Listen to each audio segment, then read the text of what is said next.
الشيطان الرجيم بسم الله الرحمن الرحيم وإذا سمعوا ما أنزل إلى الرسول ترى أعينهم تفيض من الدمع مما عرفوا من الحق يقولون ربنا آمنا فاكتبنا مع الشاهدين وما لنا لا نؤمن بالله وما جاءنا من الحق ونطمع أن يدخلنا ربنا مع القوم الصالحين فأثابهم الله بما قالوا جنات تجري من تحتها الأنهار خالدين فيها وذلك جزاء المحسنين والذين كفروا وكذبوا بآياتنا أولئك أصحاب الجحيم۔ معزز سامعین کرام، سورۃ المائدہ سورہ نمبر 5 اور اسی سورت سے بھی آپ کے سامنے آیت نمبر 83، 84، 85، 86 یعنی 83، 84، 85، 86 یہ چند آیات تلاوت کی گئی۔ ان آیات میں بھی اللہ تبارک و تعالیٰ نے اہل کتاب نصرانیوں کی جو خصوصیت ہے، ان کے جو صفات ہیں وہ بیان فرمائے ہیں، اور یقین رکھیے اور یہ بات جان لیجئے کہ ان آیات میں اور آیت نمبر 82 میں جو صفات بیان کیے گئے ہیں یہ صرف اسی وقت کے نصرانی کے لیے نہیں بلکہ ہر دور کے جو بھی اہل کتاب ہیں جن کے اندر یہ صفت ہوگی وہ اس صفات کے ان فضیلتوں کے وہ حامل ہوں گے۔ اللہ تبارک و تعالیٰ نے فرمایا وَإِذَا سَمِعُوا مَا أُنزِلَ إِلَى الرَّسُولِ تَرَى أَعْيُنَهُمْ تَفِيضُ مِنَ الدَّمْعِ مِمَّا عَرَفُوا مِنَ الْحَقِّ يَقُولُونَ رَبَّنَا آمَنَّا فَاكْتُبْنَا مَعَ الشَّاهِدِينَ، اور جو کچھ رسول کی طرف نازل کیا گیا ہے جب یہ لوگ اس کو سنتے ہیں تو اے محمد صلی اللہ علیہ وسلم آپ دیکھیں گے کہ ان کی آنکھوں سے آنسو نکل پڑتے ہیں اس واسطے سے کہ وہ حق کو پہچان گئے ہیں، اور وہ کہتے ہیں کہ اے ہمارے رب ہم ایمان لے آئے لہٰذا ہم کو گواہی دینے والوں میں شامل فرما لے۔ معزز سامعین کرام، اس میں جو اللہ تبارک و تعالیٰ نے یہ فرمایا اس کے بعد کے آیات کے اندر جو صفات ہیں جو اللہ تبارک و تعالیٰ نے فرمایا کہ رسول کی طرف جو کچھ نازل ہوا ہے جب وہ لوگ اس کو سنتے ہیں تو ان کے آنکھوں سے آنسو بہہ پڑتے ہیں اس لیے کہ انہوں نے حق کو پہچان لیا ہے۔ یہ دراصل اس کو سمجھنے کے لیے آپ اس سلسلے میں جو اس کا بیک گراؤنڈ ہے یا اس سلسلے میں جو واقعہ ہے اس کو سنیے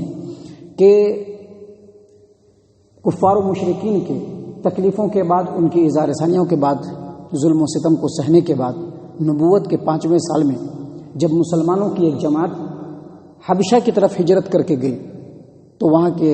جو بادشاہ تھے نجاشی انہوں نے ان کو ایکسیپٹ کیا اور اپنے ملک میں ان کو رہنے کی اجازت دے دی۔ یہ جو حبشہ ہے، حبشہ سے قریش کے جو سرداران تھے، جو بزنس مین تھے، ان کا بزنس ریلیشن شپ تھا، تجارتی مراسم تھے، جس کی وجہ سے قریش کے لوگوں نے ایک وفد، ایک ڈیلیگیشن کو تشکیل دیا، ایک کمیٹی کو تشکیل دیا اور اس کو حبشہ کی طرف بھیجا۔ یہ لوگ حبشہ گئے اور وہاں کے دربار کے جو بڑے بڑے درباری تھے ان کو بہت سارے تحفے تحائف دے کر کے اس بات کے اوپر ان کو رضامند کر لیا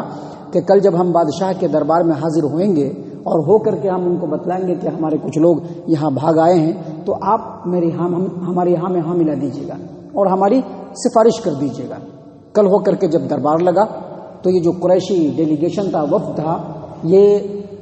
دربار میں پہنچا اور کہا کہ ہمارے ملک سے، ہمارے شہر سے،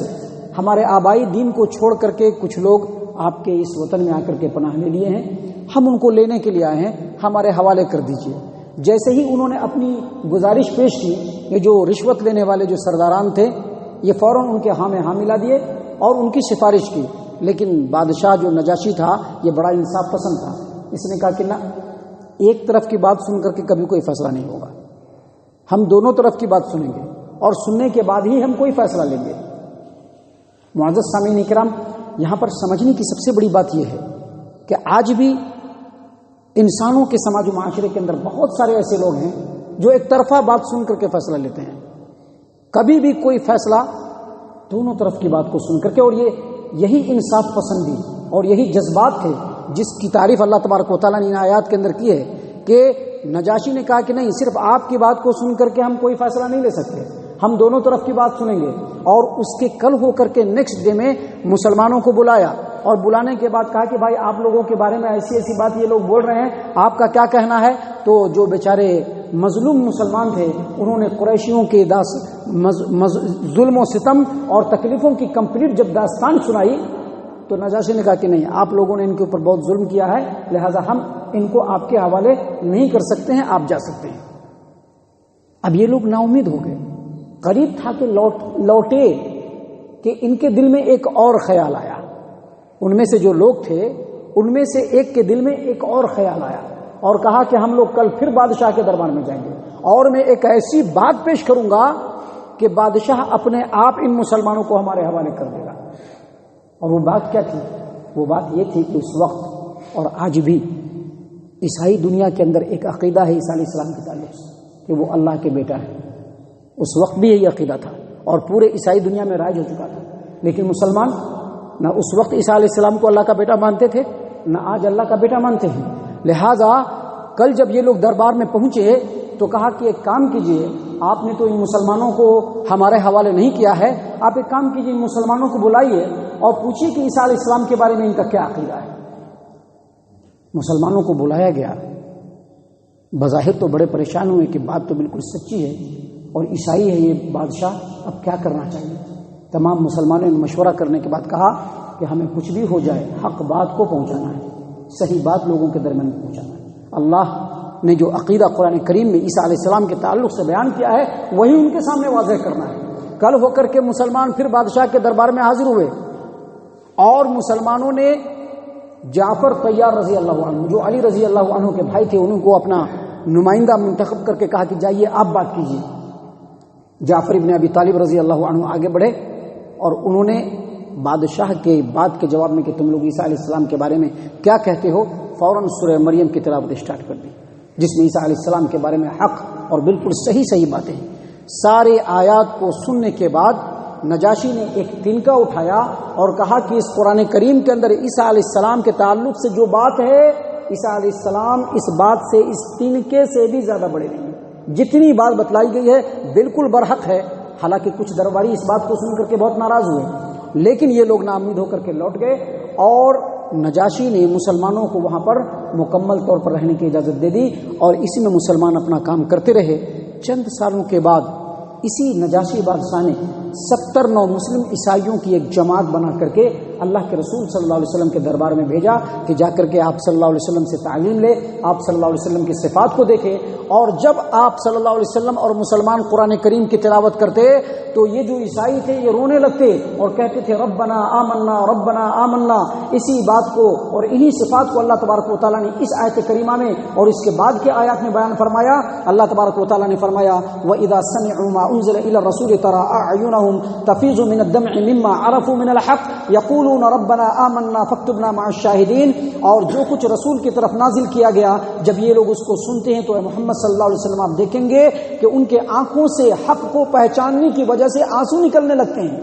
اور وہ کہتے ہیں ربنا آمنا، اے ہمارے رب ہم ایمان لے آئے، فاکتبنا مع الشاہدین، لہذا ہم کو گواہی دینے والوں میں لکھ لے. اور آگے مزید فرمایا اللہ تبارک و تعالیٰ نے کہ وہ لوگ کہتے ہیں وما لنا لا نؤمن باللہ وما جاءنا من الحق،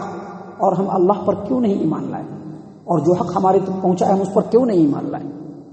یہی اہل کتاب ہیں جن کی تعریف یہاں پر بھی بیان کی گئی ہے اور جس کی تعریف اس سے پہلے والی آیت میں بھی بیان کی گئی. اللہ تبارک و تعالیٰ فرماتے ہیں کہ وہ لوگ یہ بھی کہتے ہیں وما لنا لا نؤمن باللہ وما جاءنا من الحق، اور ہم اللہ پر اور جو حق ہماری طرف آیا ہے اس پر کیوں نہیں ایمان لائے. ونطمع ان يدخلنا ربنا مع القوم الصالحین، اور ہم یہ امید رکھتے ہیں کہ ہمارا رب ہم کو نیک لوگوں میں شامل فرما لے گا. فاصابهم الله بما قالوا جنات تجری من تحتها الانہار خالدین فیہا. اللہ تبارک و تعالیٰ نے ان کے بات کے بدلے میں ان کو جنت سے نوازے گا. اللہ تبارک و تعالیٰ ان کے باتوں کے بدلے میں، ان کے اس بات کے بدلے میں، اس عمل کے بدلے میں، اس عقیدے کے بدلے میں اللہ تعالیٰ ان کو ایسی جنت سے نوازے گا جس کے نیچے نہریں جاری ہیں اور جس میں وہ ہمیشہ ہمیشہ رہیں گے. وَذَلِكَ جَزَاءُ الْمُحْسِنِينَ، اور نیک کام کرنے والوں کا یہی بدلہ ہے. وَالَّذِينَ كَفَرُوا وَكَذَّبُوا بِآيَاتِنَا، اور جن لوگوں نے انکار کیا اور جھٹلایا ہماری آیات کو، یہی لوگ اصل میں جہنمی ہیں. غور کرنے کی بات ہے کہ آیت نمبر 82 میں اللہ تبارک و تعالیٰ نے 2 اہل کتاب کا نام لیا اور پہلی بار کہا اللہ تبارک و تعالیٰ نے کہ لوگوں میں مسلمانوں سے سب سے زیادہ عداوت اور دشمنی رکھنے والے یہودی اور مشرکین ہیں، اور جو لوگ اپنے آپ کو نصرانی کہتے ہیں وہ لوگ محبت رکھنے کے اعتبار سے مسلمانوں سے بڑے قریب ہیں. یہاں پر غور کرنے کی بات یہ ہے کہ یہ اہل کتاب یہود بھی تھے اور اہل کتاب نصرانی بھی تھے، لیکن مسلمانوں کے ساتھ جو ان کا رویہ ہے اس میں زمین و آسمان کا فرق تھا. حالانکہ اہل کتاب اور توحید پرست ہونے کے لحاظ سے یہودیوں کو بھی چاہیے کہ مشرکین کے مقابلے میں وہ مسلمانوں کا سپورٹ کرتے، لیکن انہوں نے اللہ کی آیات کو جو ان کی کتاب توریت کے اندر لکھا تھا اس کو جھٹلایا، جس کی وجہ سے اللہ نے فرمایا کہ یہی لوگ جہنمی ہیں۔ لیکن یاد رہے آج بھی مسلم سماج و معاشرے کے اندر اگر کوئی کچھ ایسے لوگ ہیں یا کچھ ایسی جماعتیں ہیں جو جان بوجھ کر کے اللہ تبارک و تعالیٰ کی جو آیات ہیں جو قرآن کریم کے اندر ہیں اس کو پڑھنے کے بعد بھی، سمجھنے کے بعد بھی، اس پر غور و فکر کرنے کے بعد بھی اس کو جھٹلانے کی کوشش کرتے ہیں، عملی طور پر یا لفظی طور پر، یقینی طور پر ان کو بھی اپنے ایمان کا جائزہ لینا چاہیے کہ وہ کس اسٹیٹس پہ ہیں۔ اہل کتاب جو عیسائی تھے انہوں نے اللہ کے کلام کو ایک بار میں سن کر کے تنکا اٹھا کر کے کہہ دیا کہ عیسیٰ علیہ السلام اس کے اندر جو باتیں بیان کی گئی ہے اس سے بالکل آگے نہیں، اس تنکے سے بھی زیادہ آگے نہیں ہے۔ لیکن اس کے مقابلے میں ہمارے مسلمان جو واقعی مسلمان ہیں اور مسلمان گھرانے میں پیدا ہوئے ہیں، اللہ کے کلام کے ہونے کے بعد بھی، نبی کے فرمان کے ہونے کے بعد بھی نہ جانے کدھر کدھر بھٹکتے جا رہے ہیں، کدھر کدھر بھٹکتے جا رہے ہیں۔ اللہ تبارک و تعالیٰ سے دعا ہے کہ اللہ تبارک و تعالیٰ ہم تمام کو ان باتوں کے اوپر غور و فکر اور تدبر کرنے کی توفیق عنایت فرمائے، ہم تمام کو ہمارا رب صحیح معنوں میں مومن اور مسلمان بنائے۔ اللہ تبارک و تعالیٰ ہم تمام کو کتاب و سنت کا متبع اور پابند بنائے، صحابہ کرام کے اسوہ حسنہ کو اپنانے کی توفیق عنایت فرمائے، جنت الفردوس میں جگہ عطا فرمائے۔ اے اللہ ہم تمام کو جہنم سے پناہ دے، اے رب العالمین ہم تمام کو جہنم سے پناہ دے، اے مالک الملک ہم تمام کو جہنم سے پناہ دے، آمین یا رب العالمین۔ وما علینا الا البلاغ المبین۔